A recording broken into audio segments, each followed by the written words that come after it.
Good morning, Standard 9 students. Now, the story that I have taught was when Mundi had gone to the village shopkeeper to ask for the ingredients which was required for the drumstick to be cooked with sauce.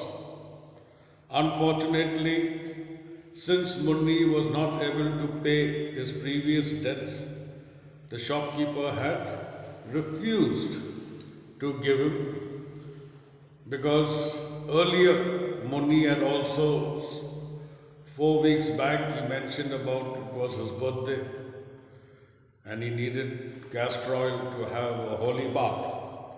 And now again he's made an excuse that it is his birthday and his daughter will be sending him the money and he will pay both the debts. But the shopkeeper did not oblige Mundi. In fact, he made fun of him. He insulted him in front of those people whom he was having a conversation with. So, and Mundi remembers his birthday on a particular event when the famine had taken place. So, according to Mundi, he is 50 years old. The shopman felt encouraged when other customers stood around to watch and comment. Now, since the shopkeeper was unable to get the money back, but he got a little satisfaction because he had some audience and he was able to insult poor Mundi. More likely, you are 70, he said to Mundi. He is referring to the shopkeeper. The shopkeeper said that I think you are about 70 years old. You also forget that you mentioned a birthday 5 weeks ago when you wanted castor oil for your holy bath. So here Mundi got caught in his lies. At this, Mundi unoppressively rose and moved off. Means he was very disappointed, angry, and he moved. He later told his wife, "The scoundrel would not give me anything, so go out and sell the drumstick for what they are worth." He flung himself down in a corner to recoup from the fatigue of his visit to the shop. So what happened now? He went very disappointed, and he told his wife, "Why don't you go and sell those drumsticks? Now it is of no use," because he could not get the required ingredients. And then he was weak because he had to go to the shop, wait for a long time. Then he got insulted. He had to come home. Then he was also angry. His wife also got very angry because she wanted to, give him what he wished for. "I can't find anything to give you to eat. Fast till evening. It will do you good. Take the goats and be gone now." So she was annoyed. So she said, "No, if there is nothing in the house, you have to go without food. So now it is good for your health also." Then she tells him to take the goats and go to the highway for it to graze. "Now don't come back before the sun is down." So she gives orders, "Don't come back." She was so angry. She said, "I don't want to see your face till the sun goes down." Means you come back only after that. Now, Mundi understands his wife very well. He knew that if he raised his voice or he rebelled, or if he argues with his wife, then he will not get anything to eat. So he knows if he remains quiet, his wife will definitely make some kind of arrangements. She will work in someone's house, clean the dekchi bartans, or she will sweep, swab, wash clothes. She'll do anything. But she will make some arrangements for Munni's food. So Munni was aware of the fact that his wife softens after her anger comes down. Now, when you live a life of poverty, okay, you are not in a position to, when you walk. So now when Munni was taking his goats to the fields or to the highway, he had to cross the village, and then there was a temple nearby. There were some people who were there. So Munni was walking fast with his head down. He did not want to have any conversation with anyone because he was feeling very miserable about himself. Even when those blokes, those were next to the temple, they were trying to draw his attention, he had to avoid. Because sometimes they may say something which may hurt or offend Munni. So he knew the entire setup. And people who are good for nothing, who just waste their time in idle talks. So they are the ones who make fun or criticize whosoever is passing that area. Okay. Now the shopman had said that he was 70. At 70, one only waited to be someone by God. Now while he was going, he said, the shopkeeper said I was 70 years old. At the age of 70, it is time for people to say bye-bye to this world. Means they die. Someone to God means hand over themselves to God. When he was dead, what would his wife do? They had lived in each other's company since they were children. He had been told on the day of wedding that he was 10 years old and she was 8. Progeny none. Perhaps a large progeny would have brought him the blessings of the gods. He had no children. So that lie which he said, my daughter will be sending money, so that was a big lie. Actually, Munni and his wife had no children.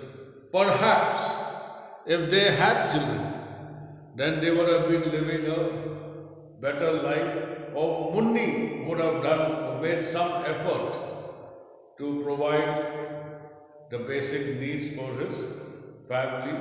At least he would have been a little better than what he is now. Only on the outskirts did he lift his head and look up. He urged and bullied the goats until they meandered along to the foot of the horse statue on the edge of the village. He sat on its pedestal for the rest of the day. The advantage of this was that he could watch the highway and see the lorries and buses pass through to the hills, and it gave him a sense of belonging to a larger world. The pedestal of the statue was broad enough for him to move around as the sun traveled up and westward, or he could also crunch under the belly of the horse for shade. So the statue of the horse was a great advantage for Munni. So he would take shelter under the horse. So if the sun was shining there, then he would come to side and sit where the shadow of the horse falls. And as the sun moves westwards, then he would keep turning around for the shadow. And the horse was, since it was standing up, so he could crouch under its belly. So for him it was a great advantage to spend the entire day to watch his goats graze. And then he enjoyed watching the lorries and the trucks passing on the highway. Now, the description about the horse is very important. Sometimes you will be asked to describe the horse, the statue of the horse. The horse was nearly life size, means with the real size of a real horse, molded out of clay, baked, burnt, and brightly colored, and reared its head proudly, prancing its four legs in the air and flourishing its tail in a loop. That means the horse had his head up and his two forelegs, front legs, were raised, and he was balancing on his hind legs, and the tail was flourishing. Okay. Beside the horse stood a warrior.